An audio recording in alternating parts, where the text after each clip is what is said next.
नमस्कार, मी गौरीज रेसिपीमध्ये तुमचं खूप खूप स्वागत आहे।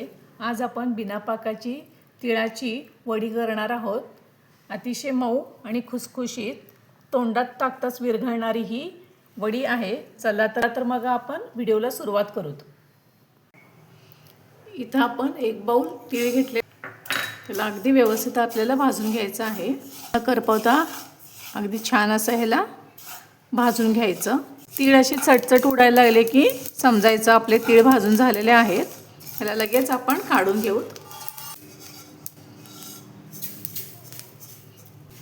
ह्याला आपण बाजूला थंड करायला ठेवतो। ज्या बाउलने मी तीळ घेतले त्याच बाउलने भाजलेले शेंगा देखील इथे मी घेतलेले आहेत। एक तुमच्याकडे भाजलेले नसेल तर कच्च्या शेंगा घेऊन त्याला व्यवस्थित भाजून घ्या। तीळ आपले थंड होतोपर्यंत आपण काय करायचं, सुरुवातीलाच तूप लावून घ्यायचं व्यवस्थित ह्याला। तीळ आपले थंड झालेले आहेत। आता मिक्सरच्या भांड्यामध्ये ह्याला आपण बारीक करून घेऊ। खूप वेळ फिरवलं ना ह्याचं तेल सुटतं। तीळ बारीक करून झालेले आहेत। आता ह्याला मी काढून घेते। तरी बारीक करण्यापूर्वी त्याच्यातील 1 चमचा तीळ मी बाजूला काढून ठेवलेत। 3 ते 4 वेलदोडे बारीक केलेत। आणखीन 1 बाउल शेंगा ह्याच्यात घालून आपल्याला फिरवून घ्यायचं आहे मिक्सरला।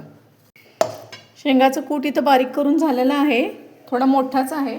आता आपले तीळ 1 बाउल आणखीन शेंगा 1 बाउल त्याच्या कुटामध्ये घालून ह्याला फिरवून घ्यायचं। शेंगाचं कूट झालेलं आहे फिरवून। थोडा तिळाचा कूट घालून 1 बाउल तीळ 1 बाउल शेंगा, याला 2 बाउल आपण गूळ घेतलेला आहे।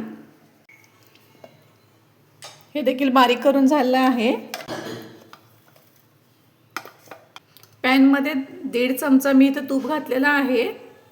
तूप गरम झालं की लगेच त्याच्यामध्ये हे मिश्रण आपल्याला घालायचं आहे। जास्त नाही परतायचं। गूळ असं मऊ झाला की लगेच आपल्याला ह्याची वडी घ्यायची आहे थापायला। ह्याला अगदी व्यवस्थित असं मिक्स करून घ्यायचं आहे। साधारणतः 1 मिनिट आपण ह्याला गरम करणार आहोत। नॉनस्टिकमध्ये करत असल्यामुळे ह्याला चिटकून राहत नाही।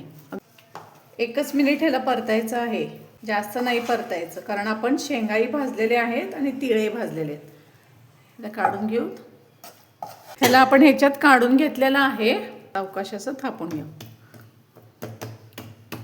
एखाद्या वाटी किंवा ग्लासच्या साहाय्याने तुम्ही ह्याला व्यवस्थित असं एकसारखं करून घ्या।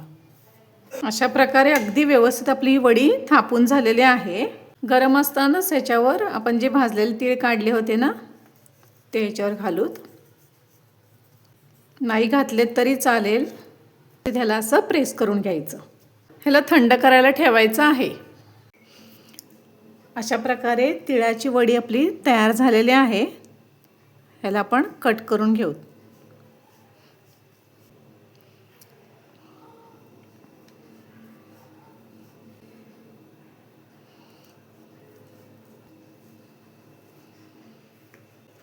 आपली तिळाची वडी तयार झालेली आहे।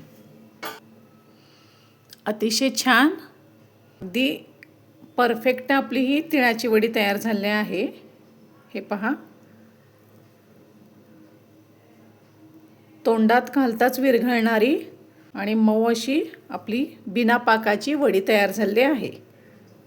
तुम्हाला जर हा माझा व्हिडिओ आवडला असेल तर लाईक करा, शेअर करा, सबस्क्राईब करा, कमेंट करा। त्याचप्रमाणे चॅनलवर जर नवीन असाल तर सबस्क्राईब करायला विसरू नका। थँक्यू।